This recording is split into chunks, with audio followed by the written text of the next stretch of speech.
Est-ce que vous, ça vous est déjà arrivé de vous sentir frustré parce que vous n'avez pas pu exprimer votre plein potentiel lors d'un combat?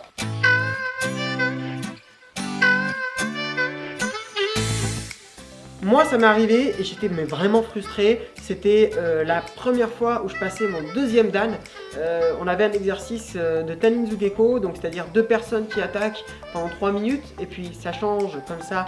Donc on fait 9 minutes de combat, 6 minutes en tant que Uke et 3 minutes en tant que Tori.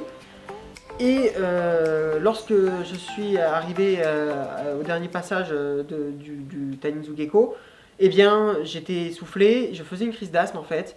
Donc j'ai fini mon passage, hein, je l'ai terminé, mais peu laborieux, c'était pas top. J'ai pas eu mon deuxième dan et je me suis senti frustré d'être limité pas par ma condition technique, mais par ma condition physique. C'est à partir de là que j'ai commencé à m'intéresser, à demander à Armand Vallée, voilà, comment je peux faire pour améliorer mon cardio. Donc il m'a donné plein de pistes, le relâchement pour consommer moins d'oxygène, mais aussi des exercices spécifiques, puis des livres, des choses à lire, à consulter. Et je me suis vraiment intéressé sur ce point-là. C'est vraiment, je pense, le début de l'intérêt que j'ai vraiment porté à la préparation physique en tant que telle. Et donc aujourd'hui, on va voir comment vous pouvez améliorer votre condition physique à travers le shadowboxing, un outil que j'ai moi-même utilisé pour préparer mon troisième dan, où il a fallu que je combatte près de 20 minutes sans pause quasiment, hein, juste le temps de changer de partenaire, environ 30 secondes.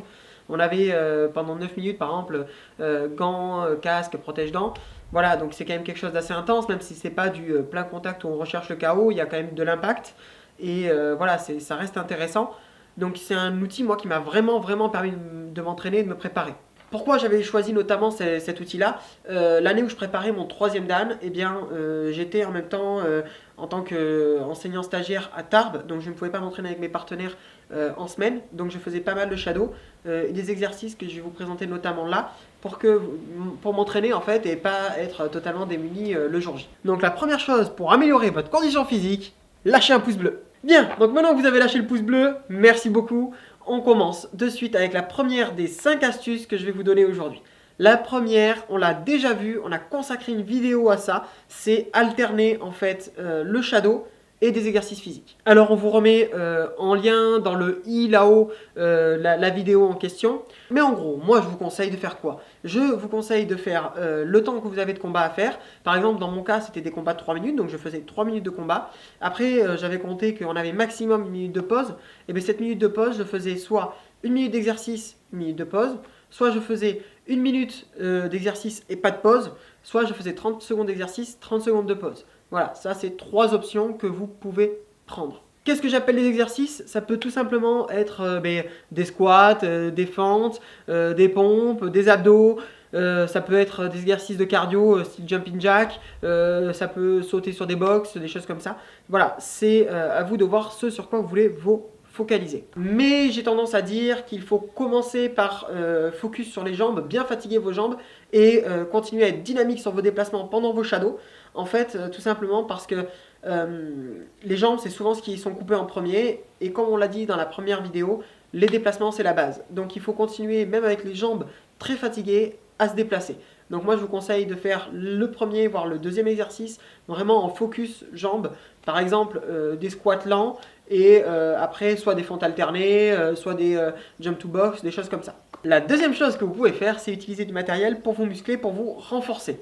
Typiquement, vous pouvez prendre juste les barres d'haltères vides, déjà, ça fait en moyenne 2 kg, c'est déjà pas mal.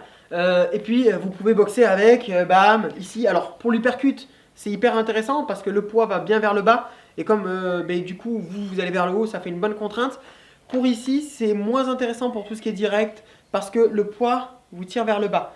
Donc, c'est-à-dire que vous prenez l'habitude de bien monter les épaules. Ça peut être intéressant pour bien vous protéger. Ça va bien travailler ici, donc les dorsaux, etc. Pour bien vous muscler, avoir une bonne garde. Par contre, sur la puissance des coups, ça ne va pas être le plus optimal. C'est pour ça qu'on préfère en règle générale utiliser les élastiques. Un élastique classique, vous voyez, vous le prenez, pouce à l'extérieur, vous le passez ici. Voilà, et là, vous pouvez travailler. Vous allez travailler, on essaie de le garder sur l'extérieur des bras, c'est mieux. À l'intérieur, moi j'aime moins, déjà parce qu'il y a moins de résistance. Mais en plus, vous voyez, ici il va partir un peu de travers et il va tirer sur les cervicales, j'aime pas trop. Donc moi je préfère extérieur des bras, ici on peut travailler sur l'eau direct, ici, revers, c'est intéressant. Ça a un autre avantage, c'est qu'il, bon déjà, il va dans le sens du coup, c'est-à-dire que là, il vous oblige, vous voyez, ici, la tension, elle est en arrière, ce qui fait que je résiste contre une tension arrière, je mets plus de force devant, donc ça m'aide à développer plus de puissance dans le bon sens. D'accord? Alors effectivement, il ne renforce pas les épaules. Si vous avez besoin de renforcer votre garde, peut-être que les haltères sont un meilleur choix. La deuxième chose qui est très intéressante avec l'élastique, c'est que l'élastique, plus il se tend et plus il est résistant. Là, vous voyez, il y a une certaine résistance et là, c'est plus dur de le tendre. Eh bien, ça c'est intéressant parce que ça veut dire qu'en fait, là, il va m'opposer une certaine résistance et plus je vais le tendre et plus la résistance va être forte. Donc, je vais avoir besoin de développer de plus en plus de force. Ça va m'habituer à avoir un coup de poing qui développe de la force en continu. Or, souvent, quand on met un coup de poing, il se passe quoi? On a peur de se faire mal à la main, on a un réflexe qui fait qu'on ralentit le coup. Ça va pouvoir limiter cet effet-là et vous permettre de développer plus de puissance. Troisième avantage de l'élastique que je trouve qui est intéressant, c'est qu'il vous permet de travailler en fait le fait de ramener votre garde, de ne pas perdre la garde à chaque fois. Je m'explique. Lorsque vous frappez ici, si je viens frapper avec celui-là en gardant celui-là tendu, je vais devoir développer plus de force et je vais me sentir gêné. Ça veut dire que celui-là risque de revenir automatiquement. Là. Et là, j'ai bien travaillé le fait de ramener. En plus, ça m'apprend à le ramener plus vite parce que on peut développer une vitesse qu'on appelle supramaximale. On va habituer notre corps à aller plus vite que ce qu'il est à l'habitude grâce à la force de l'élastique qui tire derrière nous. Si vous avez un élastique mais qu'il n'est pas assez puissant pour vous, vous avez envie de travailler plus en puissance, il suffit de faire un nœud. Il est plus court et j'aurai donc plus de résistance quand je vais l'attraper. Voilà, et là, c'est plus compliqué pour moi de développer. Voilà, là je vous montre en statique l'intérêt des différents outils, mais vous pouvez très bien le faire en déplacement. Alors pour le shadow, je déconseille vivement les poignets lestés et les chevilles lestées. Pourquoi? Tout simplement parce que vous allez... en fait, il n'y a pas de contraction. Normalement, le shadow se fait de façon assez détendue. Hein. Le but n'est pas d'être en puissance. Ça, j'en avais déjà parlé. C'est plus de la vitesse. Voilà, on va développer d'autres capacités physiques qui sont très intéressantes. Et du coup, si vous mettez des poids et que vous n'êtes pas bien contracté, vous risquez de vous blesser au niveau des coudes, des genoux. C'est pas hyper intéressant. Vraiment, je déconseille pour cet exercice-là. Il y a des choses pour lesquelles les poignets lestés, les chevilles lestées, ça peut être intéressant, mais pas ça. Pour ce qui est du renforcement au niveau des outils pour l'appréhension, là c'est un peu plus complexe. Moi, ce que je peux vous inviter à faire, c'est surtout, alors ce qui est super bien, moi je trouve, c'est les battle ropes. Là, j'en ai pas sur moi, mais les battle ropes sont hyper intéressantes parce que c'est lourd. Vous faites vos mouvements comme si vous aviez les manches du partenaire. Donc c'est vraiment pas mal du tout. Et vous pouvez répéter comme ça, un peu comme des uchikomi. C'est pas mal du tout. Sinon, vous pouvez prendre des élastiques que vous accrochez par exemple à un mur, à un poteau ou quelque chose, et sur lequel vous faites vos mouvements. Là, c'est un peu compliqué là où je suis, donc je peux pas vous montrer. Mais si vous avez besoin, vous n'hésitez pas, vous me faites un commentaire et je tournerai une vidéo à un autre endroit pour le faire. Aucun souci. Et les élastiques ont plein d'autres avantages. Si vous voulez qu'on fasse une vidéo complète sur les avantages des élastiques, n'hésitez pas à nous les demander en commentaire. Troisième chose, entraînez-vous s'il vous plaît avec vos équipements. Je vois encore trop de personnes qui ne s'entraînent pas avec leurs équipements. Non, si vous avez un casque, vous entraînez à faire vos esquives avec le casque. Si vous avez un protège-dents, vous entraînez à faire votre shadow avec le protège-dents. Si vous avez des gants, des mitaines, vous mettez les mitaines. Si vous avez des gants fermés, vous mettez les gants fermés. Si vous avez des chaussons légers, vous mettez des chaussons légers. S'ils sont plus lourds, vous mettez des plus lourds. Parce que c'est pas la même chose. Il faut que vous soyez à l'aise. Ah oui, et puis aussi votre coquille, n'oubliez pas. J'en avais déjà parlé de tout ça dans une vidéo qu'on vous met là-haut en rapport avec le protège-dents, comment mouler son protège-dents, comment bien gérer son cardio avec le protège-dents. On vous avait donné 7 astuces et l'une des astuces clés, c'est vraiment s'entraîner avec. Je vois trop de gens qui ne s'entraînent pas avec leurs équipements, donc s'il vous plaît, ne faites pas partie de ces gens-là. Quatrième point, c'est un point dont on avait déjà un peu parlé dans un article précédent. On vous mettra en lien juste en dessous dans la description si ça vous intéresse. C'est la motivation de s'entraîner à deux. Défiez-vous. Défiez un ami. Je veux dire, prenez par exemple, tout bêtement, un enchaînement de base, celui qui vous fait plaisir, j'en sais rien. Donc jab, blocage, jab direct, tout bêtement. Vous mettez dessus le déplacement que vous voulez, jab, blocage, jab direct. Voilà, par exemple. Ça, c'est un exemple parmi tant d'autres. Vous prenez un temps, 3 minutes, et avec votre ami, celui qui arrive à le faire le plus de fois proprement dans ces 3 minutes. Vous pouvez utiliser la vidéo pour faire le décompte. Et c'est intéressant parce que vous vous challengez. Vous êtes obligé là vraiment de travailler sur votre cardio, mais aussi votre technique, parce que comme vous filmez, eh bien vous êtes obligé d'être propre, vous allez être obligé de re-regarder votre vidéo et voir si vous êtes propre. Et du coup c'est très intéressant. D'ailleurs oui, au montage des fois je vois que je suis pas parfait quand je fais les mouvements, hein. De toute façon je le savais avant, rassurez-vous, mais bon on fait ce qu'on peut, et je vous remercie de votre compréhension. Globalement vous êtes tous super sympas, et puis ceux qui font des tacles, on sait bien que c'est des jaloux. Par contre les critiques constructives et les conseils, alors là j'adore, n'hésitez pas.